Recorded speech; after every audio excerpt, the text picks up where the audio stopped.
Today we're going to talk about different types of brain tumors, how brain tumors are classified, how do they behave, and how are they treated.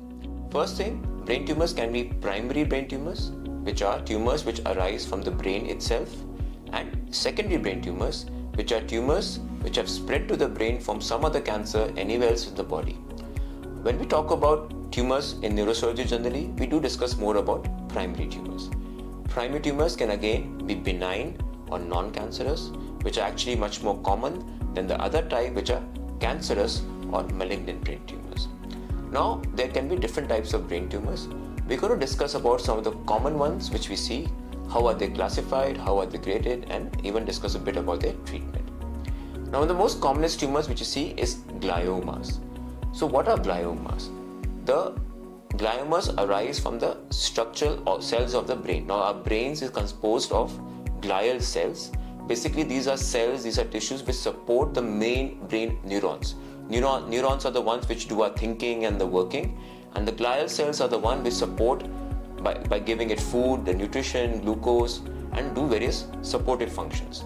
And the tumors arise from these tumors. These are called gliomas. Now, like all of us, most of you are aware that most tumors are generally classified as a staging, from stage 1 to stage 2 to stage 3, stage 4, when we talk about most cancers anywhere else in the body. But for glial tumors or gliomas in the brain, we do not talk about staging, we talk about grading. And the grading can be from grade 1 to grade 4. Now, the difference is a grade 1 tumor is the least cancerous, most benign among this, and a grade 4 tumor is normally much more aggressive and a much more malignant tumor. A grade 1 tumor may be cured by complete removal or by some surgeries. Even a grade 2 tumor can be controlled for many years, while on the other hand, a grade 3 or a grade 4 tumor are normally much more aggressive. They require multiple modalities of treatment, including surgery, radiation, chemotherapy, and generally speaking are rarely cured and most of the time controlled and kept under control by various therapies over time. Then we talk about meningiomas. Our brain is lies in a sac, a leathery sac, which is called the dura, and it floats in water. Tumors which arise from the covering of the brain, it's called the meninges of the brain, are called meningiomas. These tumors are, by their origin, outside the brain. They're not growing from inside the brain. They're growing from outside the brain against the bone. It can be from the surface, on the top, from different areas on the bone, other meningeal structures, and they grow large and they press on the brain from there. Now, these tumors are generally benign tumors, non-cancerous tumor, and in majority of cases, a complete removal is normally curative. But certain meningiomas can be aggressive or atypical, where they call grade 2 or grade 3 tumor, where they may require further treatment for their control or for their complete cure.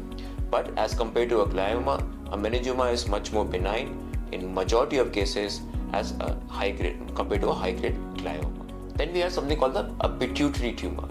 Now, the pituitary gland is a main hormone producing gland of our body. It produces all the hormones like cortisol, thyroid, our sex hormones, our prolactin, and when these tumors become big, they can either cause increase of hormone. I'm sure you've heard of people who become giants, who become what's called acromegaly or gigantism.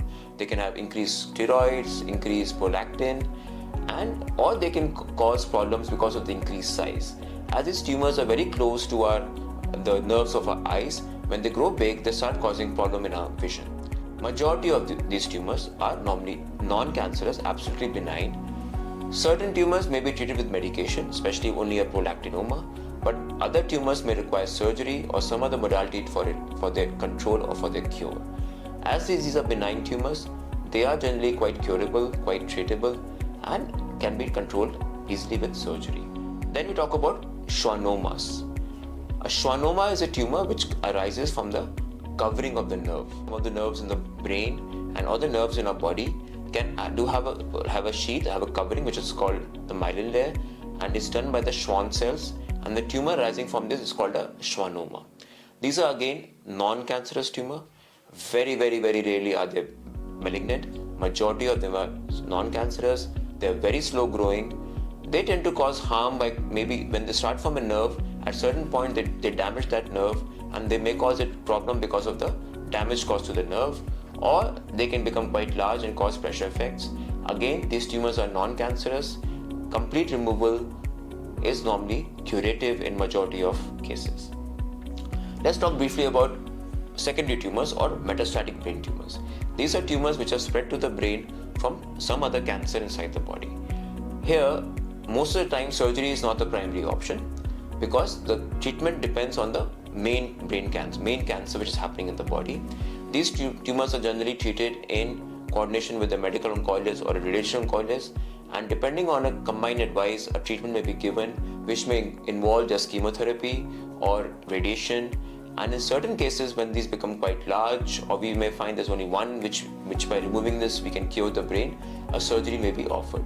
But these are basically tumors which depend on the main cancer and how the patient will behave, how much will they survive, rather than on the tumor inside the brain. So, knowing the type of tumor, how do we know the type of tumor? A lot of times, depending on the patient's symptoms, on the MRI findings, we do have an idea what sort of tumor we are looking at and what to expect. But the final proof is a biopsy. When we do a surgery, when we take out the tumor, we send it for analysis and diagnosis, and depending on the biopsy, we further grade the tumor. And why is it important? Because our treatment, our overall survival, our outcome, all depends on the type and the grade of tumor. That's why it's very important for us to know what tumor we are treating, which type of tumor we are treating.